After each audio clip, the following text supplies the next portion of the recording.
Greetings, and thank you for joining us for the Summer STEM series brought to you in part by UC San Diego Create and its partners.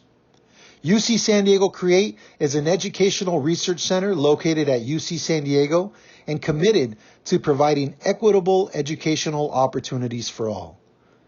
In this Summer STEM series, we will continue our support for high school and undergraduate students by providing support opportunities for personal, academic, and professional growth. Through the series, there will be 7 different workshops touching on different topics such as navigating transitions, diversity in science, social consciousness in STEM, women in STEM, the value of research, intro to nano, and entering the workforce. In this first session, titled Navigating Transitions, we introduce you to our panelists, Kirk Rogers, Metzli Cisneros, Yvonne Boca, and Jocely Ramirez, as they speak on their experiences navigating transitions as transfer students, undergraduates, graduates, and as working professionals. Thank you, and we hope you enjoy the following session.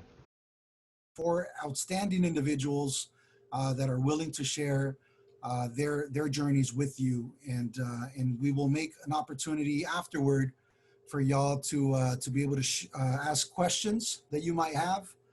I wanted to start off also by just taking a moment of silence, just to pay our respects for families that are impacted both by COVID and many of the tragedies and social injustices that are going on in our communities. So we'll take a quick silent moment.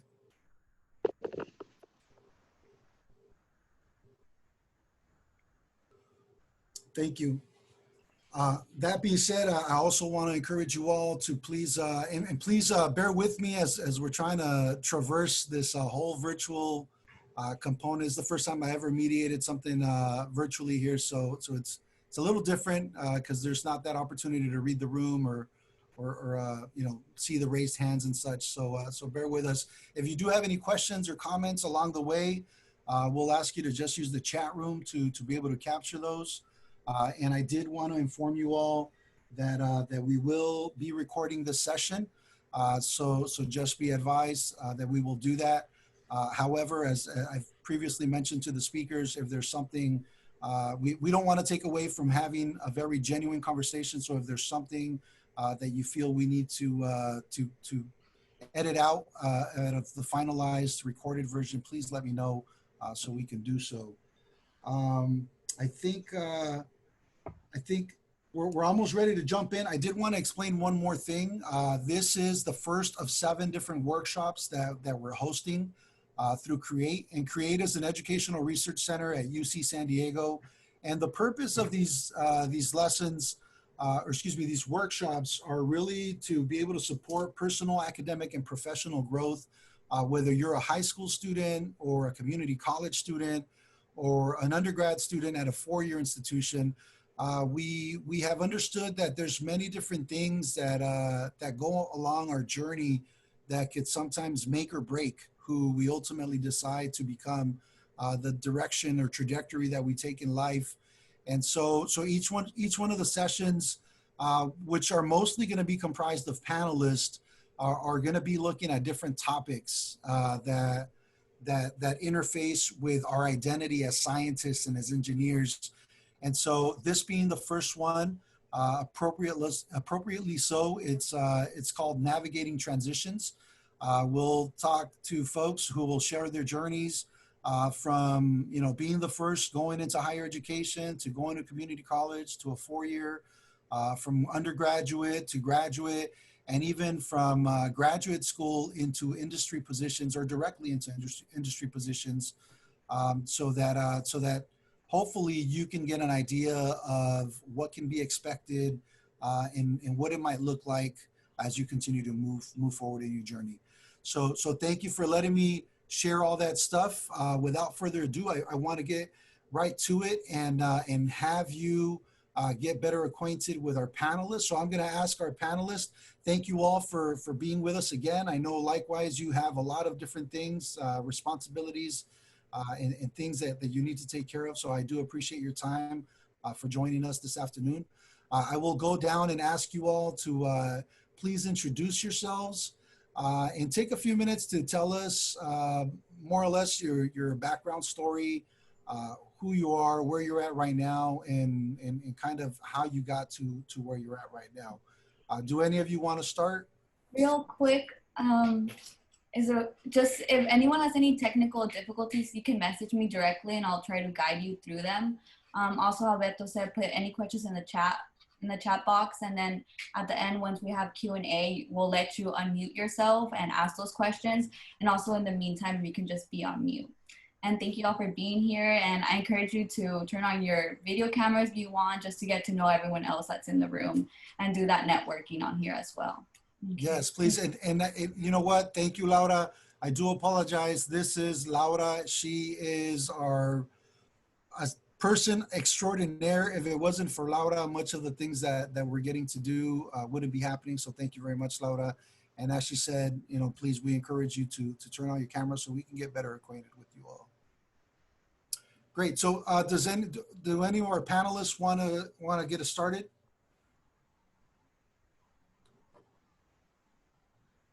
Not all of you at once, just one at a time. I can go ahead. Okay, Jocely. All right. Hello, everyone. It's very nice to meet y'all. So I am currently working as an associate scientist for Janssen R&D. It is one of the major pharma branches of Johnson & Johnson. I support a lot of GPCR drug discovery platforms, so I carry out a lot of cell-based assays in support of a bunch of diseases and mood disorders. So it is truly a privilege to be able to be in a space that can one, I get to learn something and unfold part of a story every day. And two, it's, you know, hopefully one day down the line will come and become a drug to help someone in their lifestyle in some other way or fashion. I am from San Diego County. I was born in Encinitas and moved up to Vista once the gentrification efforts started happening over there. And I come from immigrant parents. They are Oaxacan Zapoteco, and so am I. I am very proud of my indigenous culture. I'm also a first generation college student, and I was raised in a low income background, and I am very proud and happy to be here. As a former alumni of TRIO and WAHUPA Educational Talent Services, I see the importance and the power that comes from being in those spaces. So from all that constant support that I had, I see how much that helped me navigate my transition from where I started to where I'm at today.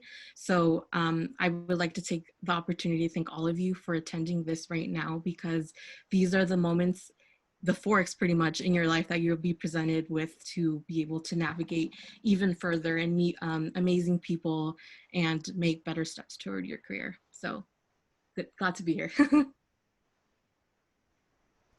Thank you, Jocelyn.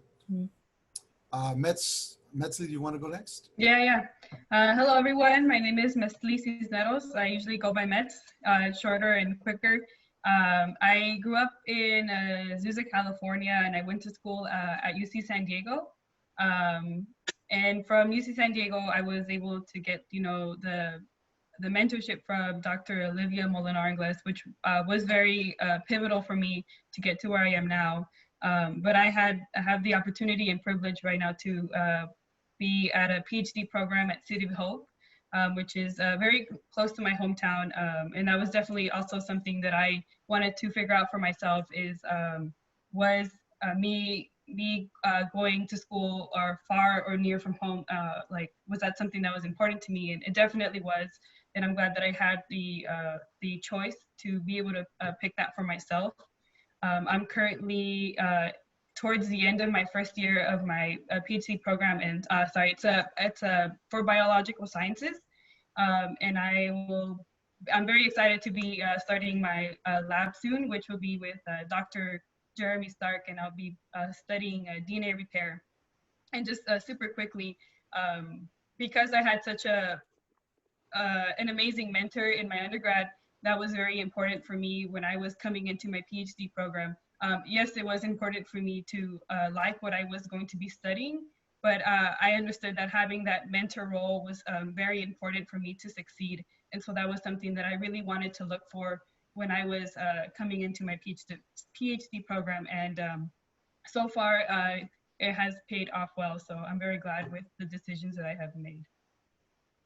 Thank you. Thank you, Metz. Yvonne or Kirk? I can go next.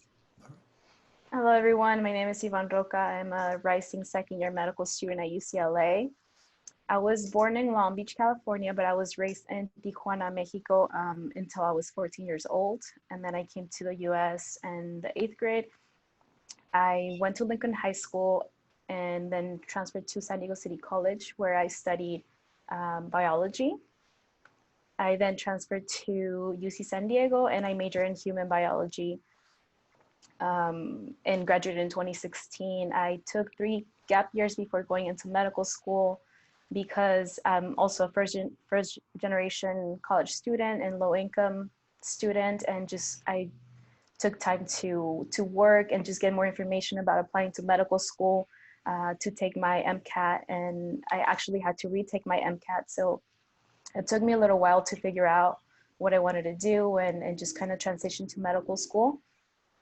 But I just finished my first year of medical school. I'm doing research in the summer, and my aspirations is to become a surgeon. I don't know if I want to go into orthopedics, plastics, or cardiothoracic, but somewhere in between. So I come from a very large family, and I'm the second youngest child and the first one to actually graduate from high school and college. So it's really nice to kind of have that. Everything was kind of new for me, just even graduating high school and transitioning to community college. But now that I'm growing in my career and I'm seeing my siblings, my older siblings, actually go back to school, it's really nice to provide them with like a path that they can follow, and just kind of ask me questions about financial aid, which I didn't know anything about what classes I need to take. So it's just really nice to pave the path for younger generations of students and within my family and my community. I also did research at UCSD for a year and a half. And then when I graduated, I continued to do that research. I actually worked with Beto during my gap years as well. And it was a really nice experience, just helping out students to apply to community college, help them out with the transition. I worked as an outreach ambassador, so it was really nice to go into the community and just kind of explain to people how it's possible to go back to school and how they can achieve their dreams. Thank you. Excellent. Thank you, Yvonne. Kirk? So I first want to say I'm super humbled to be here with the other panelists.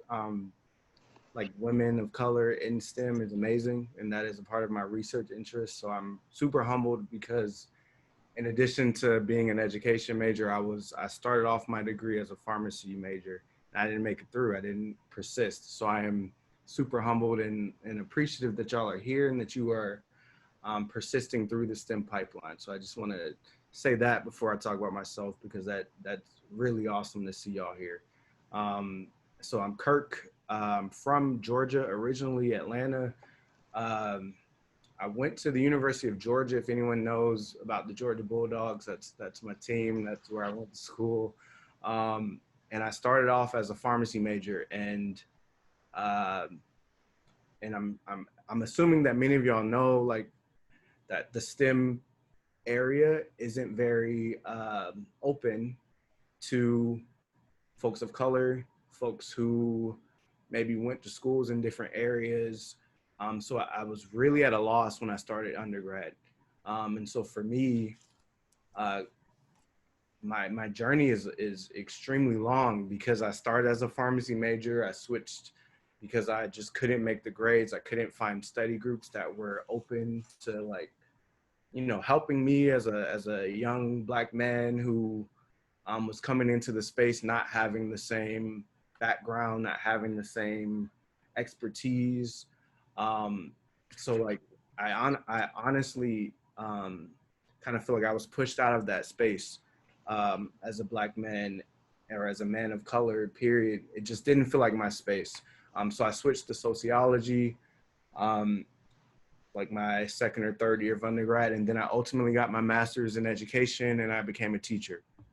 And I taught for 6 years. I taught STEM because that's my background. That's what I'm passionate about. That's what I'm strong in, and I really appreciate middle school because that's when I found that passion. I had a Black male teacher in middle school who pretty much made me feel like I could do anything. So that is kind of, I decided I wanted to be a pharmacist, and when that wasn't in my reach, I decided I wanted to pay it forward to folks who I could help to see themselves as a STEM person, right? So just being that Black man in the room, and especially in Atlanta where it's predominantly Black, or at least a large majority of the students are Black, where I taught, just me being in that space helped to kind of like allow for students to see themselves as STEM people, as being a mathematician as a possibility. So that was kind of like my goal going into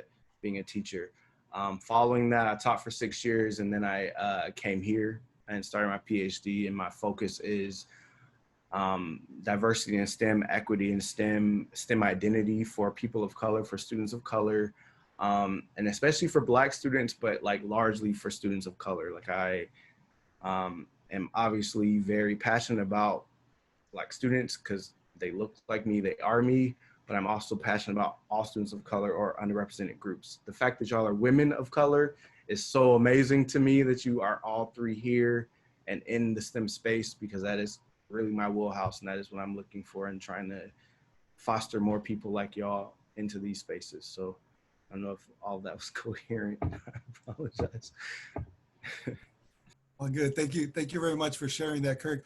And I wanted to take a moment to acknowledge all of you while you were making your introductions and being vulnerable, right? And being genuine about your experiences. I wanted very much for us to be able to have an open space where we can have that kind of communication, where you all as attendees can feel encouraged enough to be able to ask the questions that perhaps you may have not have made many spaces or many people to ask those questions to, and trust that these individuals that are on the panel are going to be 100% genuine with you in the responses that they're going to provide you. And so yes, they were all hand selected because I think one of the most important characteristics that they carry is that genuineness and being able to continue to pursue what they want to be, but also value and appreciate who they are and what has allowed for them to become who they are. And so I wanted to follow up those introductions with maybe asking some of you who didn't necessarily touch on, what it was like kind of growing up for you, right? So we heard a little bit from Yvonne and from Kirk about kind of what it was like growing up. I know for myself, it wasn't an ideal upbringing. Grew up in a bad neighborhood, dysfunctional family, that definitely added to the challenges that we could have had, or that manifested themselves in my life. But I'm wondering, was there challenges that came up growing up that maybe if had you made a different choice, you wouldn't be where you're at today?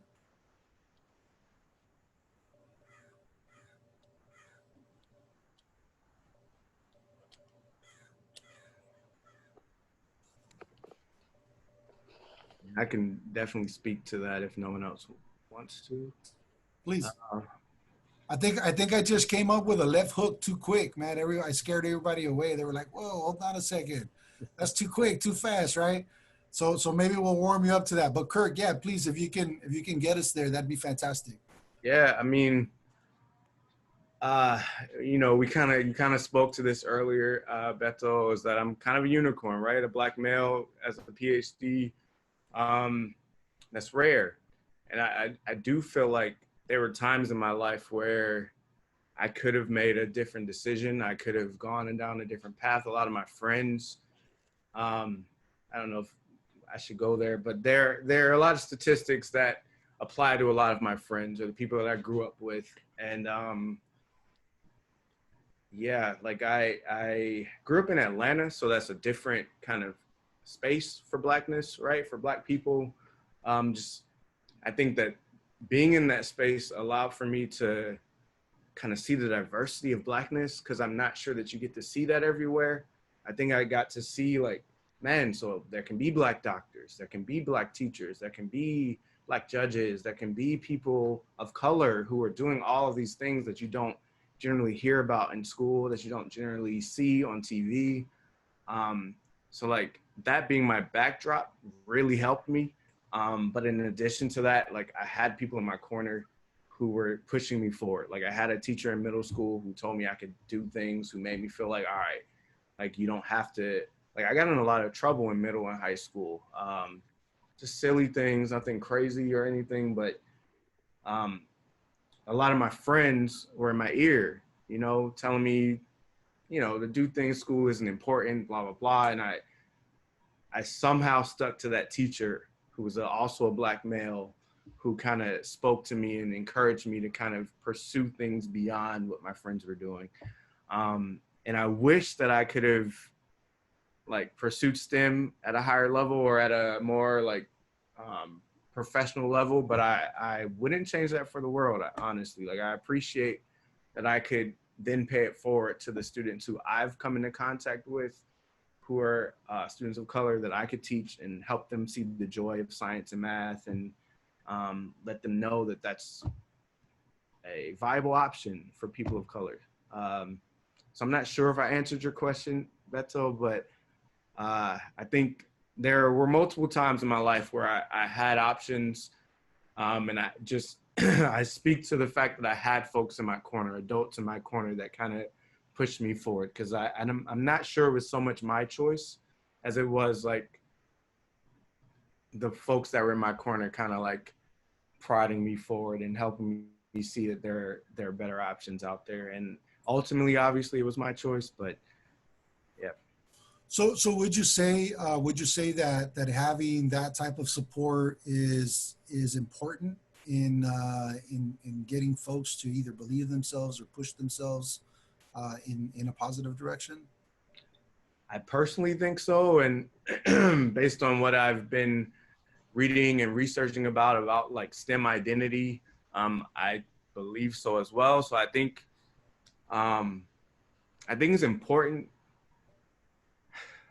for there to be at least one person, right, who's in your life, who's pushing you forward to be more than what your circumstances may or may not allow, right? I think, and I think that can look very different across different people, right? I think mine was teachers, but it doesn't have to be a teacher. It could be a coach. It could be a mentor of some other sort. I also think that just seeing a positive role model who shares your like identity in some aspect is important in education, like as a teacher, like especially as a math or science teacher. I think if we're focusing specifically on STEM, I think that I will fight for more people of color as teachers and professors of STEM, because I think when you see yourself, when you walk into that, because I think my problem for not persisting through STEM is that when I walked in that room, no one looked like me, right? Like my teacher didn't look like me, my peers didn't look like me. I didn't feel comfortable. I came from Atlanta and all Black schools, and I met my first non-Black person at my undergrad degree, right? So like to go into a space where I was in a room, a STEM room, I loved chemistry. I was in my first chemistry class and no one looked like me.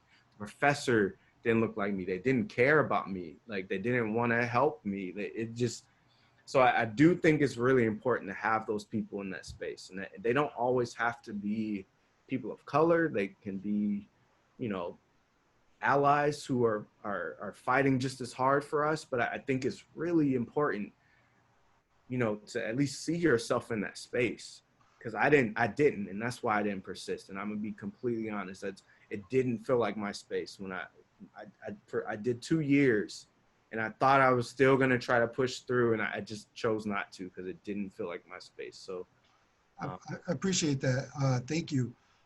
So I'm wondering, what does it look like for somebody who doesn't have support at home, right? Maybe you grew up in a household that was dysfunctional, like mine was. Maybe you grew up in a neighborhood where people went to prison and not to college. What does it look like having to navigate these transitions from community college to the university, or from graduate to undergraduate, or going into industry, and not having that type of support be a part of who you are growing up? Well, how do you address that? Jocelyn, Yvonne, Metz, do you have any input you'd like to provide on those? I don't necessarily have input for like a space where I didn't have the support, but definitely one where perhaps maybe there was a lot of support and almost to the point where it could be overbearing. So like, for example, because I grew up, I didn't say this, but I'm also a first generation student. My parents are immigrants. My mom's from Chihuahua and my dad's from Durango. And so they understood the importance of education, and they were very supportive in that. But as sort of like a byproduct of that, they were very strict. And so because of that, I definitely did, when I was picking a school for going for undergrad, I definitely wanted to get as far as possible because I wanted that space for myself to grow. And I think that's, an issue perhaps with being a Latina in general, because I know parents can be very overwhelming in trying to protect you. And so when going into undergrad, it was sort of a shock as to like, I have this space for myself. Like I can make these decisions for myself, and I don't have, those parental controls to look after me. And so I think because of that, I definitely wasn't very focused in the beginning years of my undergrad. And it definitely could have played out where I did not end up making it because I lost focus. But I think there was a point in time where I had to realize that there's a reason why I'm here. And even though I have that space away from my parents, and I had to sort of bring myself back to focus as to like why I'm here and why am I doing this. There's a reason, and it's not just for myself, for me to get a degree, but it's also like I'm passionate about giving back to my community, and that's also one of the reasons why I wanted to come back to close to home, because I wanted to reach out to my high school and sort of help them out because in general the science teaching there was not the strongest. So that was one direction that I interpreted your question. And I guess a little bit more directly, you mentioned earlier the value of having a mentor. Would you say that was instrumental in you making that transition from undergraduate to graduate school? Definitely very instrumental. I still keep in touch with her. I try not to overwhelm her as much because I know it's not her role as much to like, look after me. But anytime I do have a question regarding, not even just related to science, because at this point I think it's not just a mentor role, but she's become like a friend to me. Like anytime that there is an issue, like I know that I can reach to her and she would be there for me for anything. So it's definitely been an instrumental role for me to have that mentor for me. And that's why I want to be a mentor for someone else, because I know that it's very helpful. So how is it that you knew, we come across a lot of people in our journey in school, right? A lot of teachers, counselors. How did you know, like, oh, she's the one, right? Or was there only one, or was there various mentors along the way? It wasn't, so I'll just go like a little story. I was actually working at a fast food restaurant for one of my summers.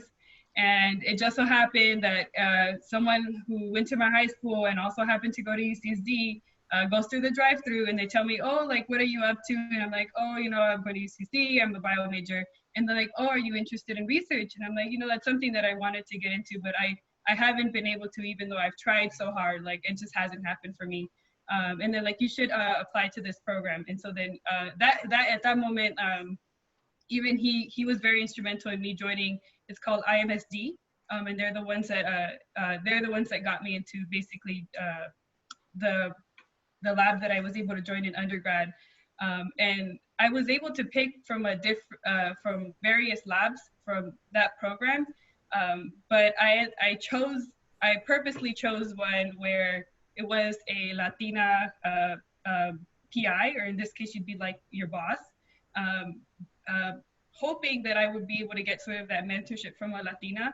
And it just so happened that she also had a Latina postdoc, and so that was just pure luck that I was able to have that mentorship from a postdoc, so Dr. Olivia Molinar Ingles.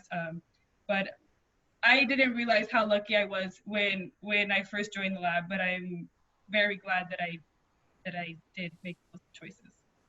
And so just for clarification, because some of the attendees might not be familiar with IMSD or postdoc or any of those terms. Sorry. Can you clarify what a postdoc is, please? Yeah, so a postdoc is someone who's gotten their PhD and now they're getting further scientific training in a laboratory. And so now they're working more as an independent scientist, but they do have their doctorate, and they're the ones that sort of move projects forward in the lab. Excellent, thank you. And IMSD is the Initiative for Maximizing Student Diversity, is that correct? Mm-hmm. Excellent. And those are programs that are at different institutions throughout I want to say the U.S. I might be mistaken by that. Yeah, they should be throughout the U.S. Yeah. Okay, excellent. So definitely a resource that you want to look into. Yvonne, I've had the privilege of knowing you for many different years, and I've seen you transition from community college to the undergraduate 4-year university, and then make your transition over to medical school. Were those transitions easy? Definitely not. I think Kirk kind of touched on this a little bit, but as I went to Lincoln High School, so it was mainly like 90% students of color. And as I made my transitions to community college, I could see that there was less and less students of color. So now that I'm in medical school, it's like, I think I'm like 5% of the student population. So it definitely gets harder to find mentors who look like you, that can guide you, who are first gen, who are low income, and can speak to and understand your stories and your backgrounds. I think it's very important to not lose your identity as you transition to higher and higher education. And yeah, you're gonna encounter that there's less Latinas that want to go into surgery. There's less Latinas that want to go into orthopedic surgery, but it's very important to just find someone who might not be from your same background, but understands your struggles, and that can guide you and provide you with different opportunities that you can pursue throughout medical school or throughout your career. Also speaking to the transition, one of my main struggles and obstacles was affording higher education. In community college, I was able to pretty much go for free because my mom it's low income, so I could qualify for grants and scholarships. But as I went higher, I was at UCSD. I was fortunate enough to get a full ride scholarship for the 2 years that I was there. But now that I'm in medical school, it's getting harder and harder to afford my education. So that's something that's definitely been also harder with the transitions. Now I'm taking out loans and it's a lot of money, but it's going to be definitely worth it. So I guess my advice is to, like many of the panelists already mentioned, find someone that understands your background, that can help you guide the transitions, that can help you with your applications. For me, that was someone that I met through Bridges to the Baccalaureate program at UC San Diego State. And I've known her for nine plus years, and she's helped me with my applications throughout this time. And she was the first person that told me, because initially I wanted to go into nursing. I've always wanted to do something that was health related. And she was the one that told me, why don't you become a doctor? Why not? Like, you can do it. And that's when my entire I guess my view changed, and I was like, yeah, I can do it. Why not? And she's been supporting me, and many other people who have supported me throughout this journey. But definitely the importance of mentorship, and also something that I recently learned is to find a sponsor. So the difference between a mentor and a sponsor is that a sponsor is someone that can provide you with opportunities, like apply to this program, apply to this internship, here, go do this summer research. And a mentor is someone that can just be there for you and help you out. So that's something that I learned recently, and I was like, whoa, I need to find me a sponsor because I don't have one. But definitely it's been difficult. I would say surround yourself with people who understand you, who support you. And there's always going to be people that are going to be like, oh, like, you really want to be a surgeon? Like, that's like, do you really think you can get into the residency program? And just for when you encounter people like that, just do not pay attention. Just, if you believe you can do it, go for it. And that's all that matters. Excellent. So I'm hearing a lot of commitment, a lot of endurance along the way, a lot of planning and being strategic as you decide to move forward. Thank you for sharing that. Jocelyn, would you mind sharing a little bit about your transition from finishing up your undergraduate and going into research? Usually students that are graduating, you know, they aspire to go into higher education or get another degree to get to where you're at right now. How did that come about for you? How did that transition happen? And what was it like? Right. So one thing that I would like to make clear is that on my resume, you'll see that it looks very linear, like in a very nice linear fashion. Like you'll see that I got an internship. Like I started off doing research at Salk through an internship, then went to UCSD, then did some research at SCAGS, the School of Pharmaceutical Sciences, and then started doing research at, you know, Janssen R&D. And that's what you'll see on my resume, and that's what you'll get. And it looks very, you know, straight to the point. But you know, it wasn't like that. There's a lot of turns around in that. It was very winding, and you know, that I just want y'all to know that that's perfectly fine. You can deviate, like sometimes that makes it more fun, or not. But those moments, the deviations from that line are what honestly built the most character for me, where I got to meet a lot of people and be able to grow as a person. I've had a range of jobs, from working concessions up to like 2 in.the.morning, being a barista, to working in shipping and receiving, just unboxing products. Like I probably unboxed maybe one of the purses that y'all own or something a long time ago. So I had a wide range of jobs. Like even as a kid, I mean, I wasn't working there, but I would like go visit. My mom couldn't afford a babysitter when she was young, I was a kid.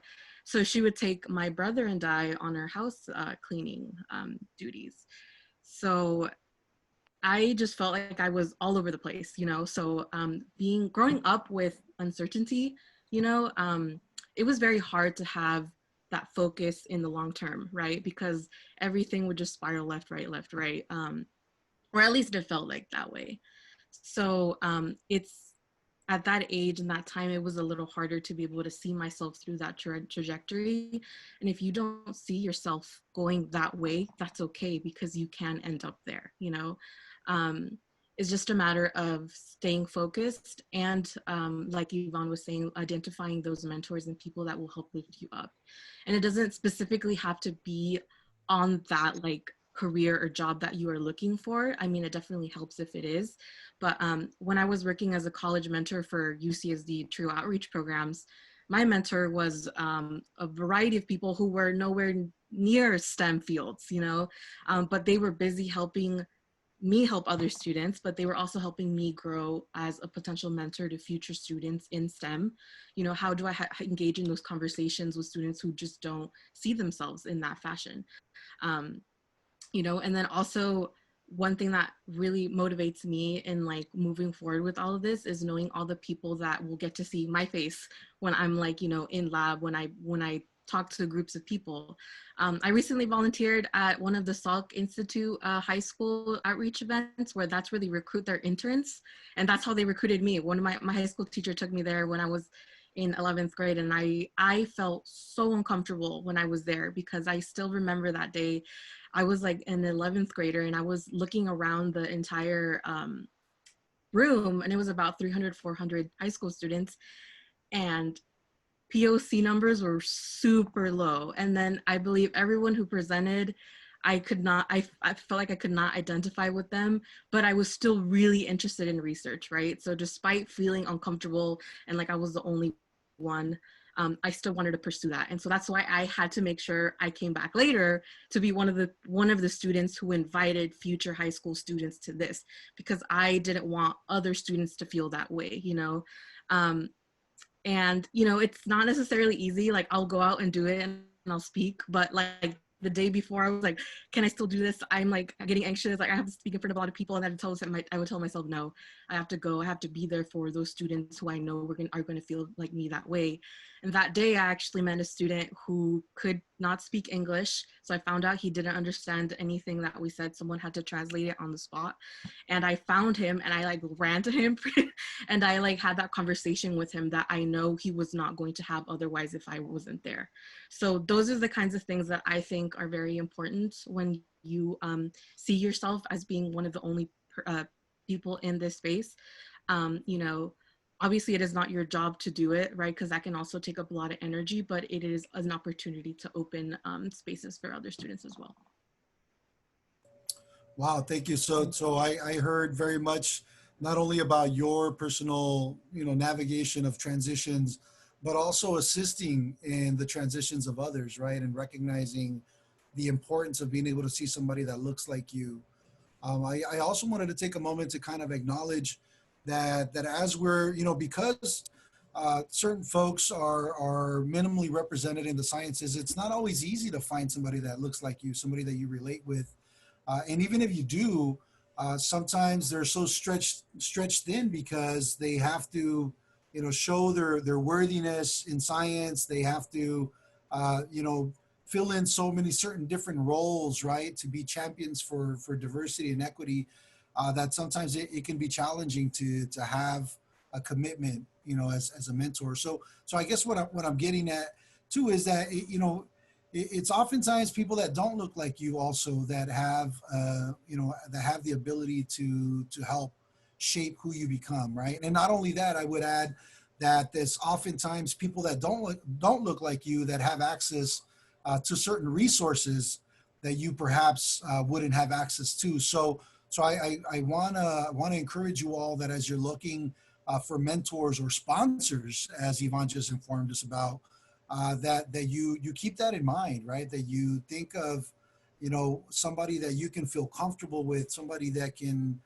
have an opportunity to share some time with you, and also be aware of how you like to be mentored, right? And what does that look like for you?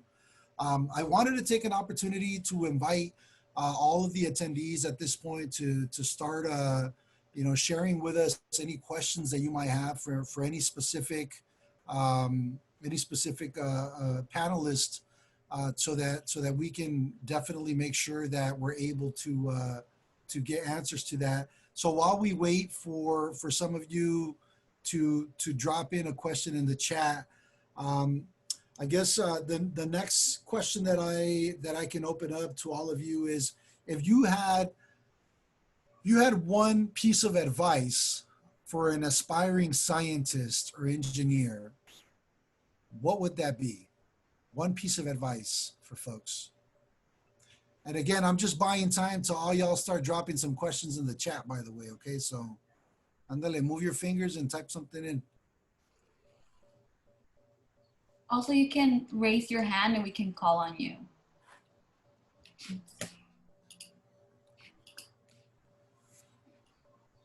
I think one piece of advice that I can offer is try to not compare yourself to other people around you. They could be at different sort of like bases compared to you. And that's something definitely that I have had to learn coming into my PhD program is like learning to grow for myself and not necessarily having to compare myself to others. Okay. Anyone else?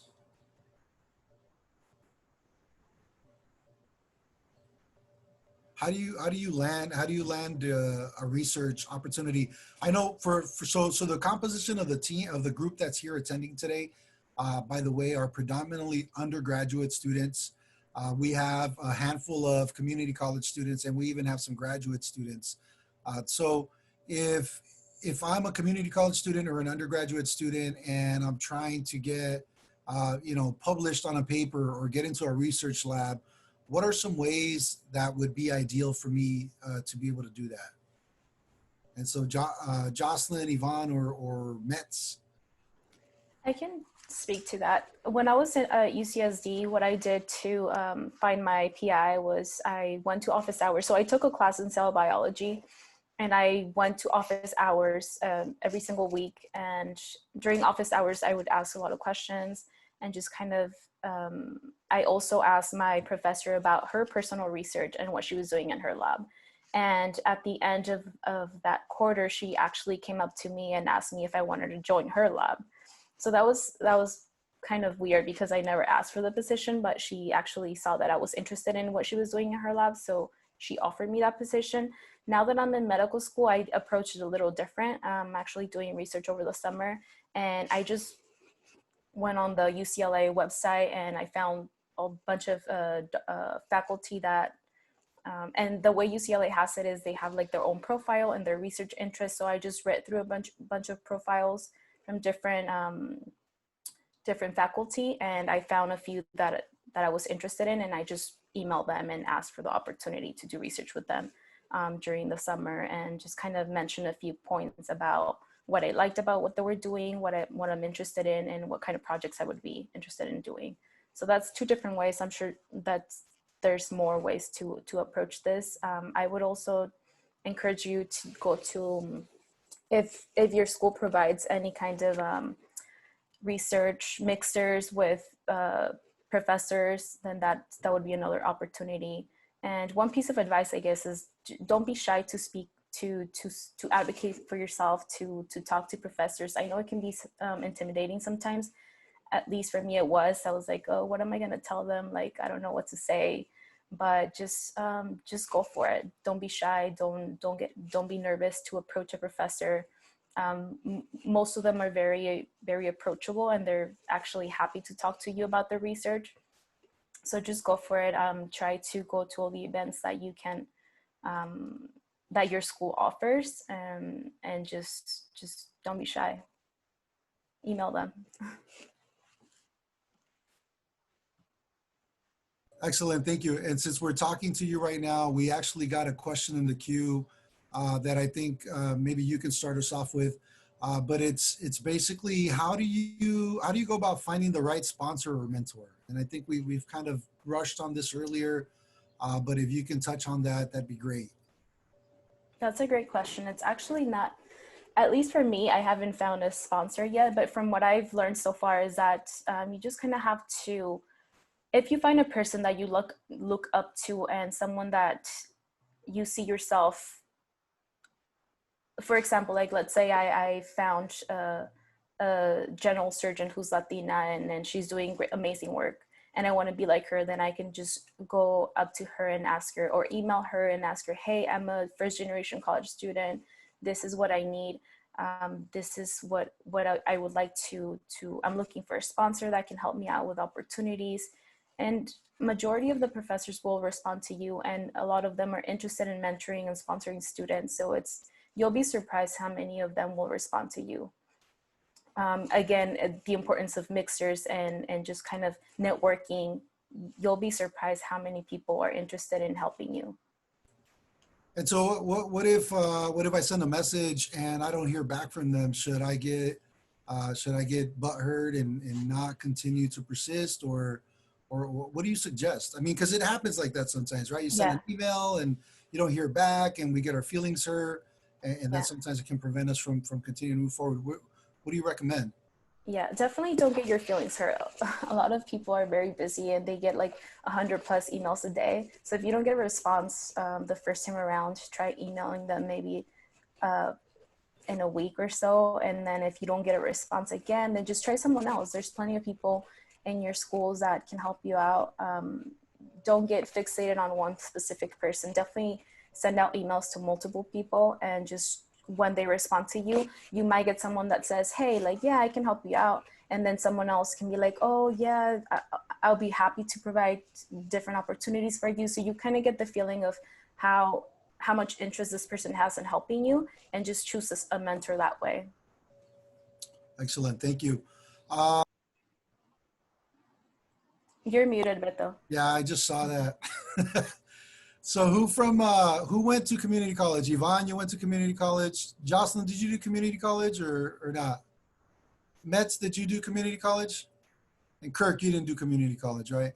So I guess this one's going to go to you too, Yvonne. Somebody wants to know, how do you have any recommendations for incoming transfer students on how to integrate into a new community and find support?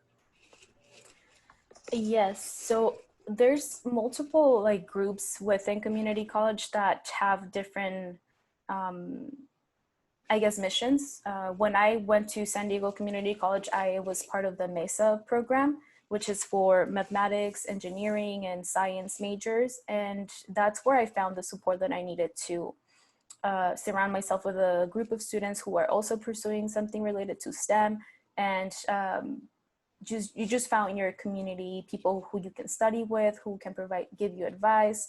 The director of the program is amazing, and he always encouraged me to continue to move forward with my journey. So that's somewhere, just find a program within your community college that you identify with their mission, and just reach out to someone the director of the program, or someone that is running the program, and ask them for help. Thank you. Excellent tips and suggestions. Yeah, so as community colleges, there's one thing I want to make sure that we're all aware is that you are undergraduates, right? It doesn't matter if you're at a 2-year college or a 4-year college. So when you see opportunities for undergraduate students, that means that includes you. So whether it's a scholarship, a research experience, whatever it may be, if it says undergraduate, you qualify to apply for that. I think one of the biggest issues that I would say that I see with community college students is being hesitant on embracing the experiences before you, because we feel we're just community college students sometimes. So definitely taking advantage of all those programs, but realizing that you have just as much right to be there just as anybody else. And I think that can be sometimes the most challenging part as community college students. I wanted to, we have one more question. This is with regards to medical school. And basically the question is, this is a student parent, and they want to know, do you see mothers that have children that are in medical school currently? Yeah. Not in my year, but in 3rd year and 4th years, there's definitely a lot of students who actually had children during their medical education. And also I've known many residents who, residency is after you graduate from medical school, who have families during residency. So it's definitely doable. I'm in a 5-year program, so a lot of my people in my cohort are planning to have kids during their master's year. So that's also another opportunity. And medical school is very flexible. You can ask to take a leave of absence if you want to. So they're willing to work with you with whatever you have going on within your families. So yeah, it's definitely possible. Excellent.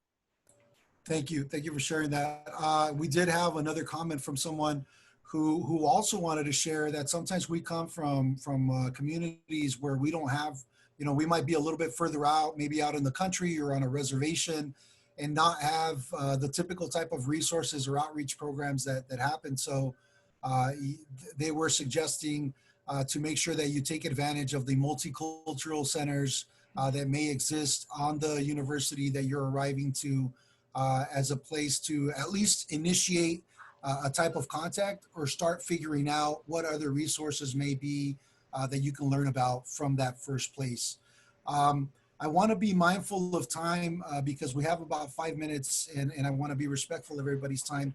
So I wanted to again encourage you all, if you have a question, a burning desire that you want to find out more about, to please do so now. And if there are any last comments that any of the panelists want to make, to please do so at this time. I just wanted to say that if anybody here in the meeting today is interested in applying to medical school or going into medicine, feel free to reach out. I'm going to be putting in my contact information in the chat. I'm happy to answer any questions or help with whatever you might need. That goes for me as well. If anyone's interested in going to a graduate program for biology, by all means, feel free to message me or contact me, and I'll put my email in the group chat as well. Thank you. Thank you. Any closing comments, Kirk or Jocely, that you would like to share? Just I echo what Yvonne and Metz just said. If anyone is interested in education or anything related to STEM education, you can let me know, and I'll put my information in the chat also. Same goes for me. I am in research, but my focus is a little different because I am in the industry. So it's a little different than doing research in academia. So if you're curious about the difference between those, since I do have experience in both academia and industry, feel free to reach out to me. We don't necessarily have to talk about research. If you just want to talk about your identity in these spaces, that's totally fine as well. I'm open to any types of conversation regarding all these intersections of, so yeah, just want to say I'm open to conversation. Thank you very much, Jocely. And that's the perfect segue for me to also extend the invitation to join us for the other workshops that we're going to be having that are going to range in topics from diversity in science to the importance of research. We're going to have a discussion on intro to nanoscience and technology, women in science, social consciousness in STEM, because we want to make sure that we're able to touch on the development of your STEM identity, because it's only then that we're going to be able to grow personally, academic, and professionally, and be able to embrace all these new experiences that are going to be before us. So please make sure that you take note of all the different dates that are coming up. Feel free to join us. We're going to have a variety of different panelists. We're going to be having faculty members, some administrators, students, to be able to join us, and again, just offer you a very intimate dialogue where you can feel free to ask the questions that you need to ask, maybe questions that you have that you know you've been shy and not been able to ask anybody so far. So with that, I wanna thank you all again for sharing your time with us this afternoon, panelists, and also all of you that are attending this session. Thank you all. We are gonna have this recorded if you want to share it with a group maybe that you work with or other students that you know, and we'll be sharing that soon via email. And again, make sure that you take note of the emails that are being shared with you in the chat, so that if you have any questions, you can start to establish your network, and you can stay in touch with folks that are going through it right now, and that can offer you some guidance and some advice, and perhaps even share their social capital with you. So with that being said, thank you all very much. We applaud you and all the great efforts that you've made, and we thank you for championing on behalf of all of us and for being the generation that's leading the way for us so that we can continue to move forward collectively. So thank you very much. This is Beto Vasquez. We're signing off, and we'll see you again for the next one. Thank you.